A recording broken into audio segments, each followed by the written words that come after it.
Randy, you not only have you served, you come from a state that's kind of first in the nation when they make decisions, but more importantly from an agriculture and others, but you taught tax policy. And the proposal for these Green New Deal or their other plans are raising taxes, which is the wrong thing to do in this cycle that they continue to go for. Yeah, you think about that. I mean, I talked to all people from Iowa. I traveled to all 39 counties.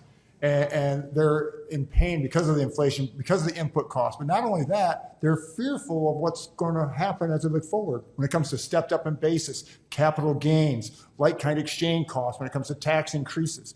I mean, they fear this. And not only do they fear those tax increases, they fear the regulatory environment when it comes to waters of the U.S. and other regulatory issues that affect the agricultural community. And coupled with that, right, we also have dramatic input costs. When you look at ag and small business, as you talked about, Representative Style, is for farmers, it's the fertilizer, it's the input of diesel, it's an input of gas and diesel and pesticides and all these other things. And then on the other side is what's happening with the transportation, right? The supply chain. They can't get their goods downriver, whether it be river or on the river, whether it be on the train, whether it be hauling by a truck, right? There's such pinch points, they can't get the product to market. So there's a lot of fear right now in the breadbasket to the world, right? These are the start of where everything happens. The breadbasket to the world, where the producers are making corn, soybeans, cattle, hogs, and all this stuff, and they're seeing dramatic increases. And then they fear, can we stay in business?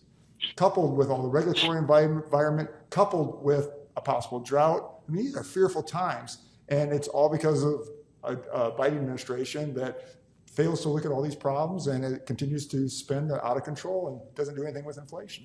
It was interesting. The Wall Street Journal had an editorial that said President Costanza from the old Seinfeld doing the opposite. It's almost every action he's taken.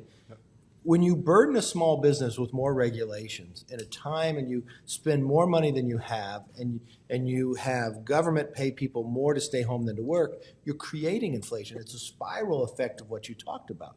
And when you look at those farmers, they're making these contracts ahead of time, but their fertilizer costs more, their transportation costs more, and they can't make it up. That's right. And then they're trying to hedge the market. But the problem with the hedge the market is they don't know what's going to happen with the drought. So you sell your corn ahead of time, you sell your cattle ahead of time, whatever. I mean, there's just a tremendous amount of fear and uncertainty. Yeah.